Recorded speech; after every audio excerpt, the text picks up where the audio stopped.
Jeremy, tell us what encouraged you most about this sermon?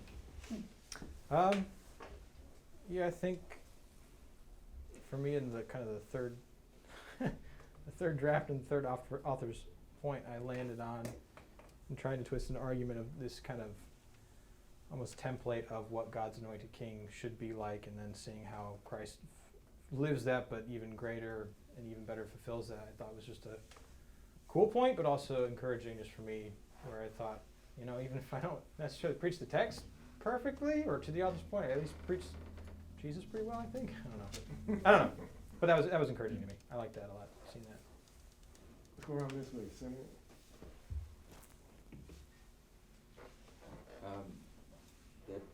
That point about remembering the small things, or promises, that was so touching to me personally.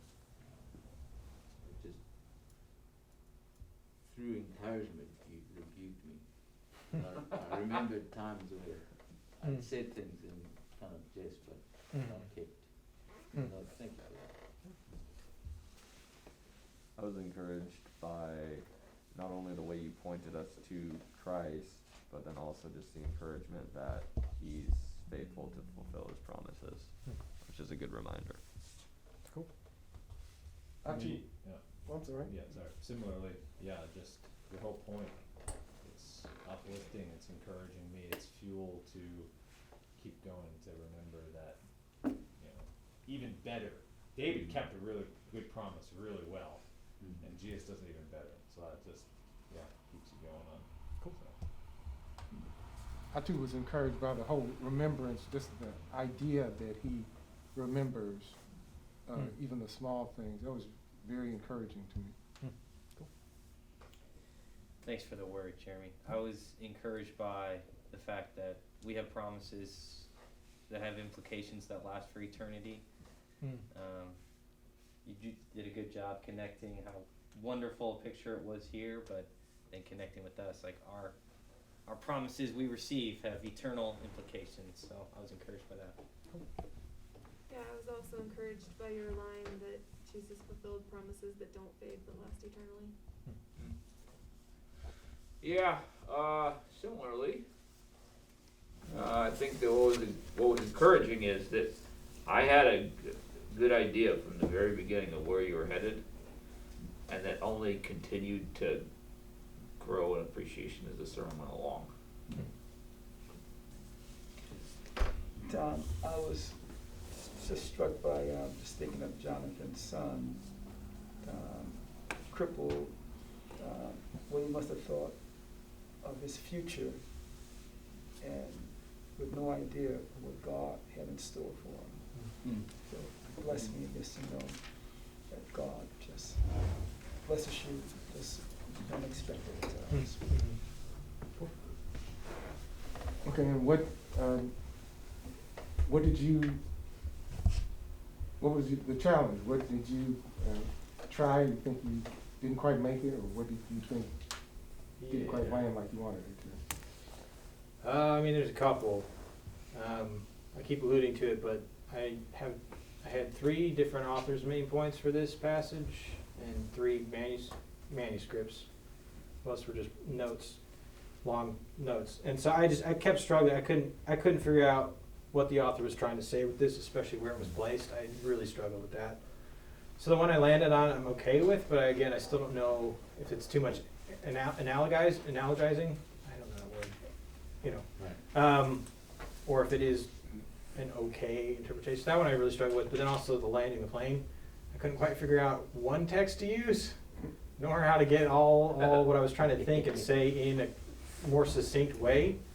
So I feel like the end was just kind of more of a bouncing off the ground until we finally got, you know, to our gate. But yeah, those were the 2 biggest things, I think. But yeah. I'll leave on Walter's point. Argument. Your intro about promises and the power of promises, I thought was helpful. But I didn't know the connection. What were you? So I kind of figured out as you went along so you kinda wanted to land in Jesus, who fulfills all these promises. Is that the power, is that the connection to the text you're trying to land? So, Cause I was confused with that. no, yeah, the third thing I really had trouble with was trying to find an introduction image. So I was just like, promises, good. great, all right, and then we'll just talk about how they're, either, yeah, so there was really no clear connection in my head either. So you're not So wrong good. with that. So just try to think through, as you work on it, where you wanna land it in your text, Yeah, just to make it better. Thank you.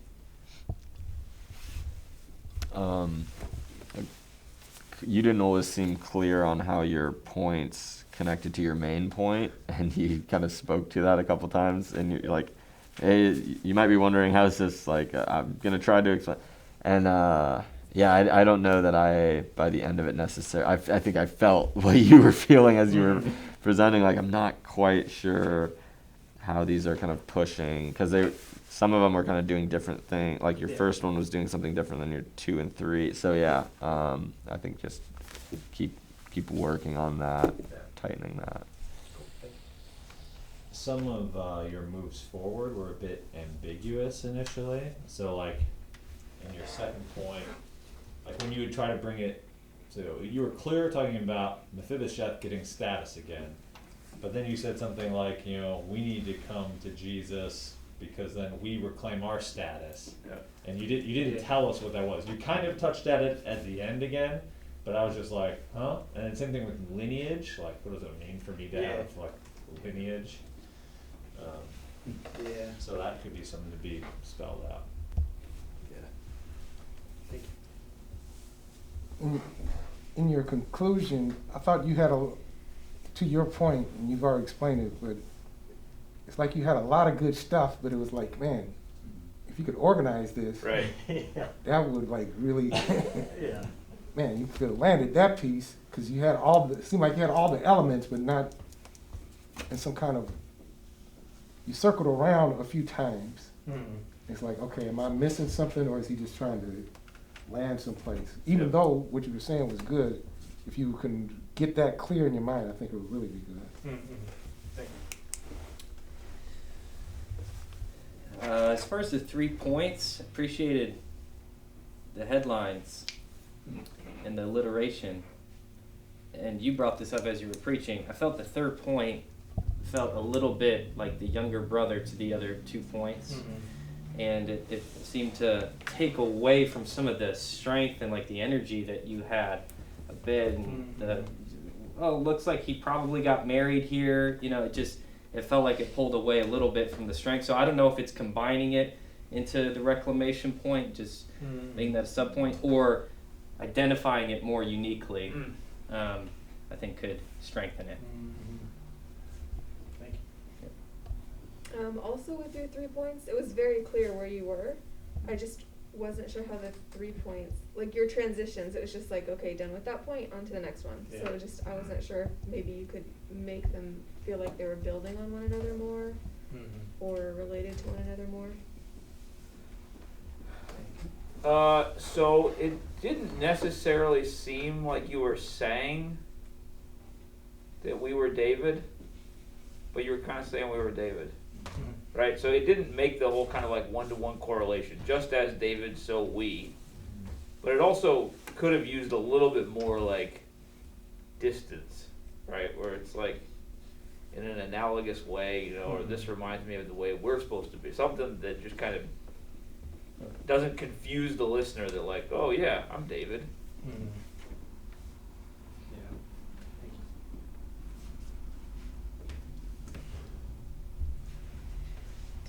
I think just on your third point, application, either I missed it as far as an application. I think on the first 2 points, you had clear applications to your audience. I wasn't sure if I missed it on the third point or what. So I was looking for a third application. Gotcha. Yeah. Thank you. Yeah.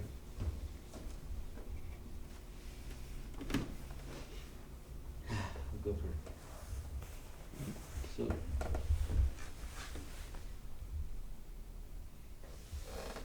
So your argument felt to me was like we were doing the whole of Samuel. Mm-hmm. So it felt a little bit too general. Yeah. And at this stage, I've heard that message in the book, the 2-volume piece. Mm-hmm. But the way so it's like a love-hate relationship. I love it because the way you did it via the context to explain what you're trying to do is good. Mm-hmm. But I was wondering if there could be a way to clarify the words so you make it Mm-hmm. chapter 9 flavor. I don't know. Right. Yes. I'd be interested to know like the other ones you had. Oh, they're all as broad. That was my problem. Right. I was like, Big was like, yeah, that could be anywhere in the Bible, and still, I couldn't figure out how to do it. But yeah, I agree. Just the specific, Something, yeah. specificity of the text. Yeah. So I just want to encourage you to be careful when making kind of like blanket statements or like offhanded remarks. So you said at one point, like, our passage begins with "and," but I was looking at my Bible and mine doesn't begin with "and." And then you said, like, you called Israel a giant nation, which like isn't necessarily true. Yeah. And then you said Saul killed David's kin, and I was like, did he kill David's family? Like, maybe. So just some things like that where I was like, that is sort of true or maybe true, but so yeah, just be careful with some of those. I mean, it's like some of them might not have even been in your notes. It might have just been like a offhanded thing, but yeah, just be careful with those. I'm kind of seconding a bit of what Jeremy said in terms of closeness to David. I think that expressed itself a lot in the applications, where like this is how David's kingship was, this is how your ministry should be. So a lot of the applications seem to be more like, be like this guy. Yeah, and that's what I didn't do well of. What I tried to do is try to make that ambiguous, but then at the end be like, yes, but it's a template, and Jesus does that, and that's who we should. Yeah, but it just gets confusing. Yeah, that's a great point. I can't even remember them now. There were a couple of little mini sort of illustrations that you had in there that was just sort of like throwaway analogies or illustrations that really didn't add, from my perspective, really didn't add anything. And unfortunately, I can't even remember them because I was trying to write it down real quick. But I think that, I wish I could remember now. I think that just a little bit of editing of the non-essential would have really helped this out a lot. Not that it was a lot, it wasn't a lot of that. Yeah. But just the little pieces that were there in alliance with sort of what Bondon was said, Yeah. just enough to just jar us just a little bit. I think one thought something I noticed during your gospel connection, which really appreciated, you had a lot of energy, you were pulling a lot of things, but as you talked about, it felt, even to your own point, a little unorganized. Yeah. And I thought maybe one thing that you could do to improve, or something you could try to employ that I think you would be really good at, is like channeling that into some rhetorical like repetition or something that you could land on that focuses you to one point. But I mean, you had the energy, you had already gotten us to that point, and then just being able to look up to us and running with that repetition of, you had the promises and people, you had fade or decay, or you could do he's better because, I think it was there, and I almost was expecting it because of like how you got us there. And so that might be one thing you could employ next time to help focus yourself on your gospel connection. Yeah, that's good, thank you. I think I probably only noticed this because Ed brought it up when he was talking about watching his own videos, Yes. that there were a lot of Oh, yeah. filler words. Yep. Along a similar line, while I think it was better than previous attempts, I think if if there's any encouragement going forward, is continue to pay a lot of attention to speed, cadence, tone, volume. So it's better than before where you were just rushing like this and you were trying to get your point across and you weren't gonna slow down at all. But you could still, there was very little variation in it. Yeah. So what was there was better than the very kind of sameness of what was earlier. Yeah. But just work on modulating.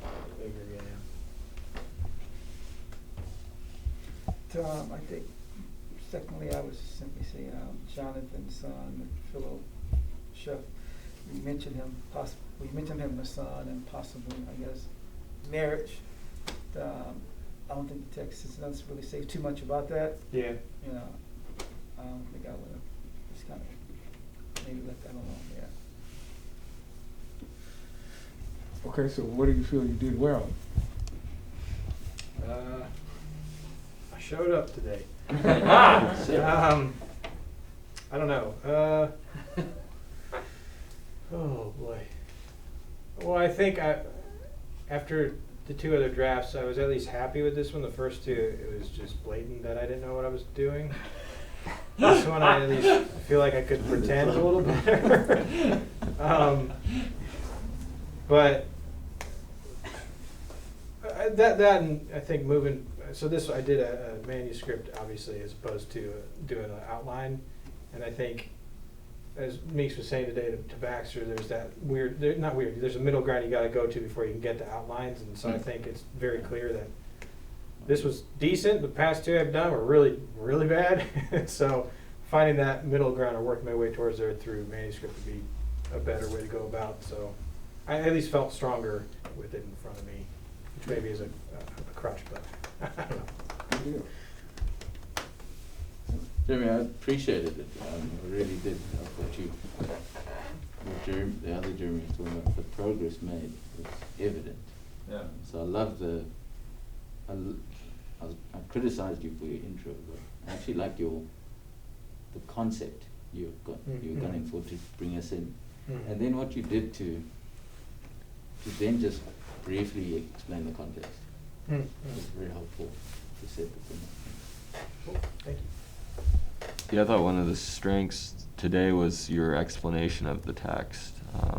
I thought you did a good job. It wasn't too long. You moved through it quick, but you just helped us to kind of see what was going on. And yeah, I thought that was one of the strong points for sure. Cool. Thanks. Your argument and points were just really clear, easy to follow. Like, I was never lost at any point on where you were, what you were doing. Cool. Thanks. I've only, I think this is the third time I've heard you, and man, progress is just like evident. It's tangible. It's like, man, this is really great. And more specifically, it was just clear. There's been, I think maybe the last time I heard you, you were committed to the argument that you were making, and you were likewise committed this time, but the argument really made sense in the sense that it's like, yeah, okay, okay, yeah, man, that's okay, that's right on there. So I was really not just encouraged, I was actually encouraged by the content. Yeah. In other words, it wasn't just that I'm happy that you made progress, I mean, the actual, Yeah. what you was actually preaching, like, I'm like, okay, yeah. Yeah. Cool. Thank you. Yeah. Yeah, I'll second that because I was thinking that same thing. This is the third time I've gotten the chance to hear you preach, and far and away, this was above. This was the best one. And I think it just started off so well. You set it up so well. And kind of like Jeremy said, we almost knew where you were going to go, and you went there so in such like a clear way. And even after you gave your first 3 points, you could feel it in the room. Even everybody was like, "Okay, like yeah, I see this. This looks good. Like I'm excited to see how he carries this out." The R's, remembrance, reclamation, rejuvenation. Everybody kind of nodded their heads, like, "All right, let's get it." So I just thought the way you set it up was so helpful for us, and I thought, yeah, far and away, this was the best sermon I've heard from you. So thank you. Yeah. I liked a lot of what you said sort of between your intro on promises and then giving your argument, where you were saying, situating it in the middle of these passages about war and why is it here, and it shows us the heart of God's King. So I know you said you were struggling, and I don't mean, you convinced me that that's why it's here. Right. So that was helpful for Right, me. that's all you need.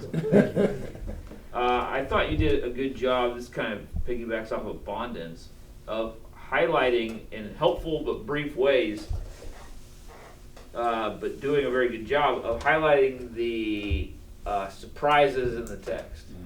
So, for example, the last thing on my mind would have been a promise in the midst of like all this chaos and war. Or the fact that like Mephibosheth has no clue what's happening when you come to David, because you're reading the text, you're like, well, you know he's planning to bless him, but you actually got us into Mephibosheth's shoes for a second. You didn't like psychoanalyze everything and go into great detail, but you did bring up like he has no clue because he's not the reader, and so that kind of stuff made it way more interesting to kind of be like, oh wow, yeah, huh, and then you actually used it well in what you explained going forward. I too, as has been said already, like the contextual work you did and really just explaining the passage, it really gave it more just impact. Cool. Thank you. Bro, I thought the instinct to try to apply in each point is a good thing. So, particularly that first one, I thought that landed very clearly and really touched me. But the trying to work to apply as you go, and it doesn't have to be drawn out, but it was good. We gave you some feedback that I agree with on the gospel connection, and ways you can just tighten that. But I think that in general, I liked what you did there and some of the strategies you employed, and particularly like you asked us at one point, like, why is Jesus better? And then went into that. I thought that was like a highlight of that gospel kind of presentation rhetorically. It was really interesting and grabbed the listener. That was well done. Thank you. Yeah. Yeah, I was going to pick up on that too. You use biblical theology with a trajectory, right, really well. So like all of the work you did to put in to show how careful David was to remember in the midst of a really chaotic time, a small promise, and then heightening like, man, that would take a lot of conscientiousness and difficulty. Like that's amazing that he remembered. And then when you leveraged it, you said not only that you got somebody who's going to be better at remembering, but that the promises that he's making are also better. So you were like, and then you're picking up on like better status, like you were actually pulling all the threads that you did earlier into your gospel connection and ratcheting them up. So that was part of what actually was the most personally, spiritually encouraging, enriching thing to me, was how you leveraged that. Thank you. So, everything that's just been said is what I was going to say, and to add, I just like the placement, a few different places of just a very short question. You said something about, you was talking about the king, and then you said, but which one? Yeah. I was like, man, that was like a nice, that was a nice That has a lot of punching emotions and preaching. That was nice.